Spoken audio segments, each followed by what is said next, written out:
Hi, welcome to my channel. My name is Anne and today I'm giving you my July wrap-up. July was a bit of a weird reading month for me because at the start of the month or at the end of June I set a TBR for myself for the Path or Pantheon readathon I was going to participate in. And on that TBR I had 6 books, you might remember it from my TBR video. And then after filming that video I realized that I hadn't picked a book for the Buzzword reading challenge. So I added another book to my TBR for a total of 7 books, and I was convinced that I was going to be able to read them all because I had a lot of time in July, lots of time to read, so 7 books should be doable. But in the end I only ended up reading 4 of them. I'm still not entirely sure how that happened. I think I might have been a bit too ambitious with my 7 books, especially because 2 of them are over 500 pages.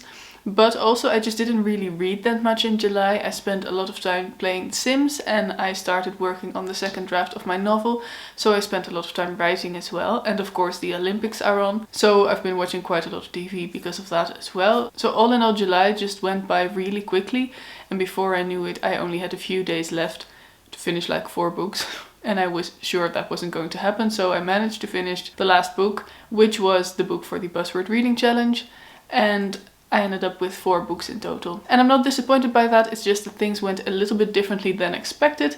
And I failed my TBR, and I think this is the very first time that I actually failed a readathon because of this. Usually when I set myself a TBR, I somehow manage to complete it. Just because I like finishing things and I like working towards a goal like that, but this month it worked differently.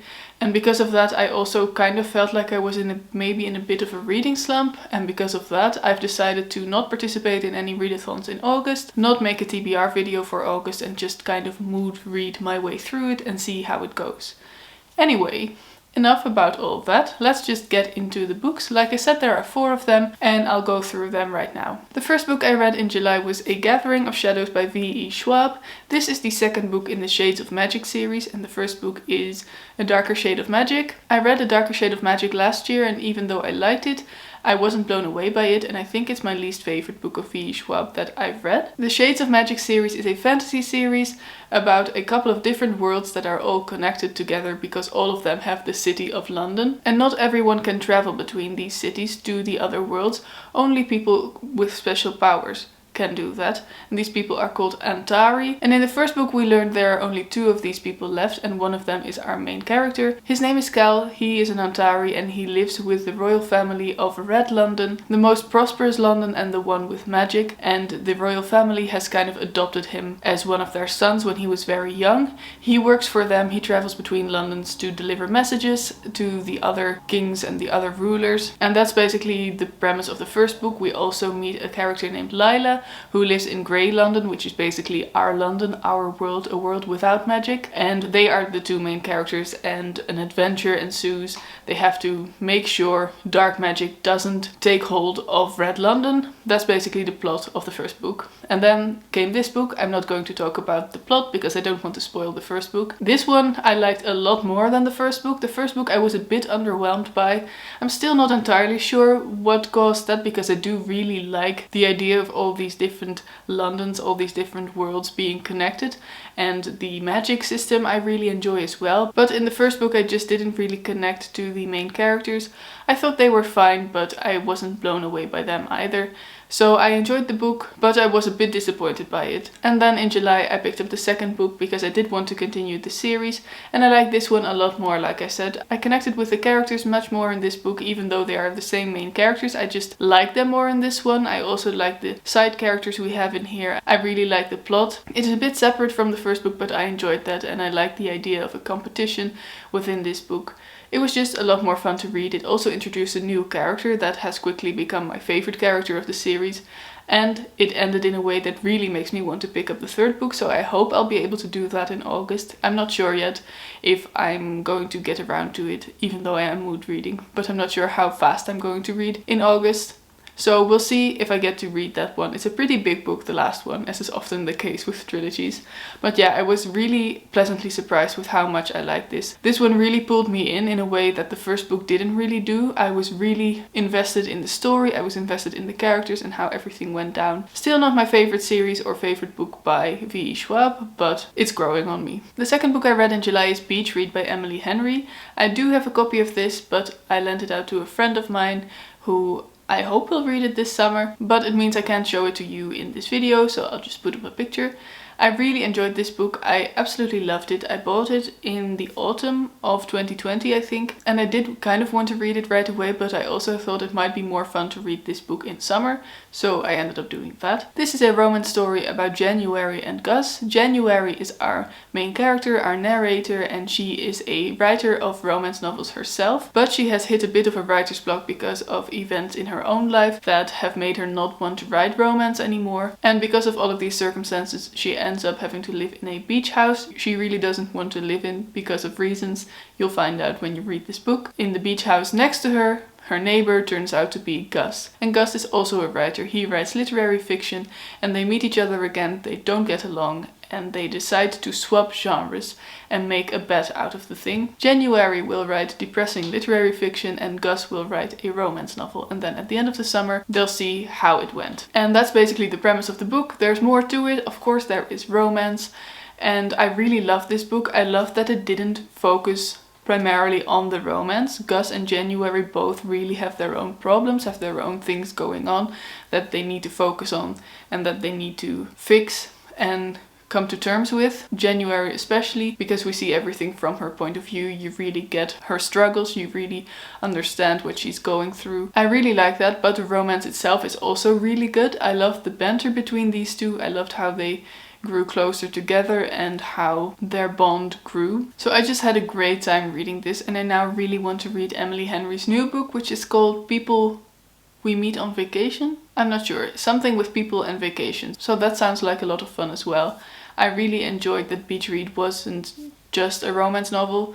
Novels that are just romance novels are great, I love those too, but I love that Beach Read had a bit more going on than that. So if that's something you're interested in as well, I really recommend reading Beach Read. Next up, I read what might have now become my favorite novel of 2021 so far, and it is Kindred by Octavia E. Butler. This is my first Octavia Butler novel, but I absolutely loved it and I really want to read more by her now. This is a science fiction historical novel set in the 1970s, which was the present when this was written. This book is about Dana, who is a black woman living in California with her white husband in 1976, I want to say. One day Dana is transported from 1976 to 1815 when a young boy needs her help.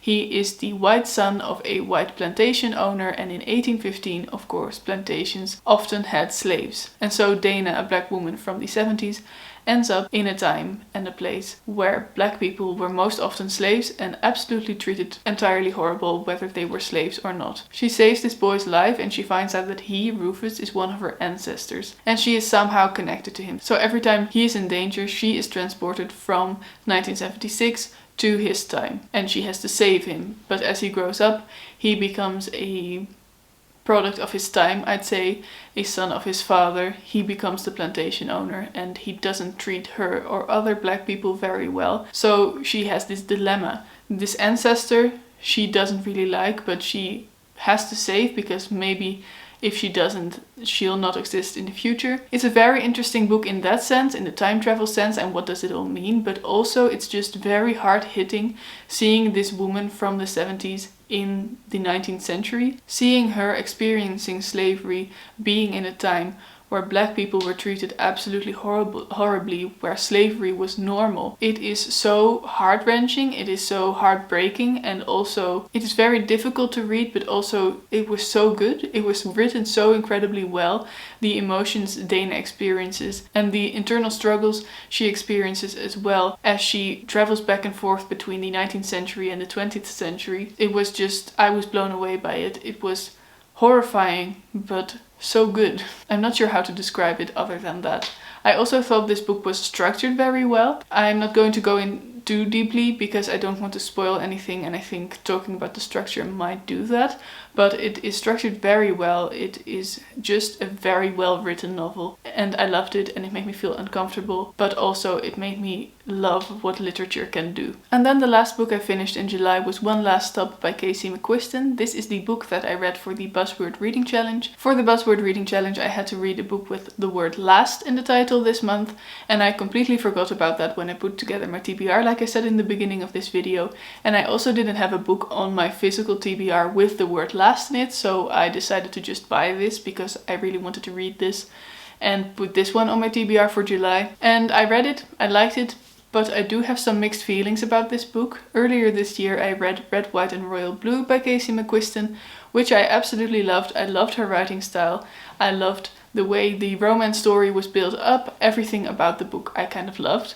And with this, it was a bit different. This is the love story of August and Jane. August is our main character. She is 23 years old and she moves to Brooklyn, New York to get away from things, but also to maybe start a new life. She's a bit cynical. She doesn't have a lot of faith in love or life, but then she meets Jane on the subway. And she also meets some new friends when she finds an apartment in Brooklyn. And that was actually my favorite part of the book, but let's not get ahead of ourselves. August meets Jane and she quickly finds out that Jane is stuck on the subway. She is from the 1970s and she has been stuck on this subway for 45 years, not aging, and nobody knows why, Jane least of all. With the help of August, they try to find out what caused her to be stuck on the subway and how she might be able to get off. And meanwhile they fall in love with each other. Like I said, I liked this book, but there were some things I wasn't really on board with or just didn't really mesh with. I really liked August as a main character. I liked Jane as a character. I liked them getting together. I liked them as a couple. What I liked even more was the found family trope within this book. August moves into an apartment with 3 roommates, Nico, Mila and Wes, and I absolutely adored those characters. They were my favorite characters of the book. I really liked their dynamic with one another, their dynamic with August, and how they welcomed her into their family with open arms. I loved that. I loved those scenes with all of the roommates or just a couple of them. Those were my favorites. What I didn't really like was the plot.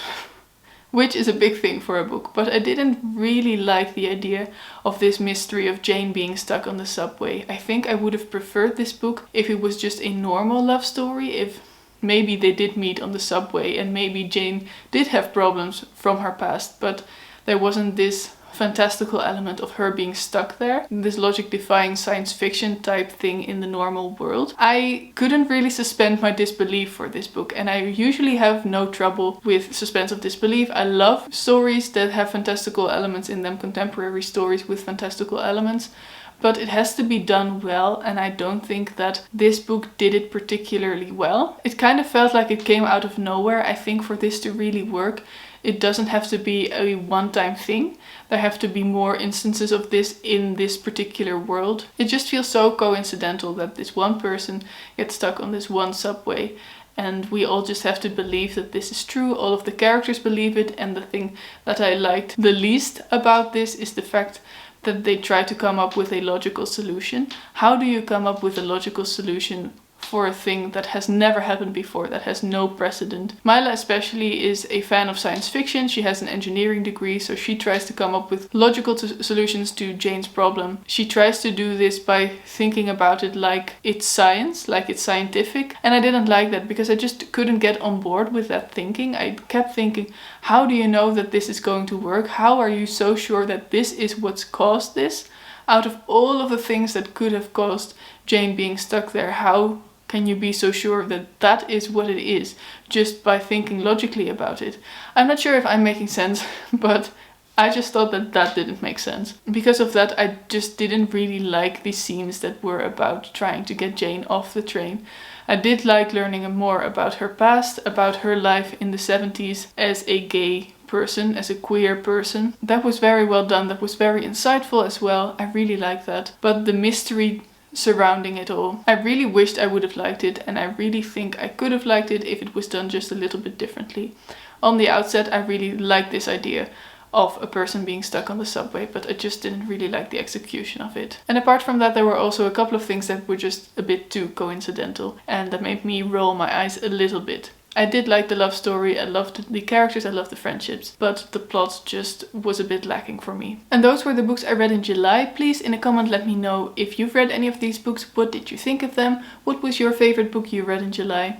Let me know. Please like this video if you liked it and subscribe to my channel if you want to see more of me in the future. And have a wonderful day. Bye!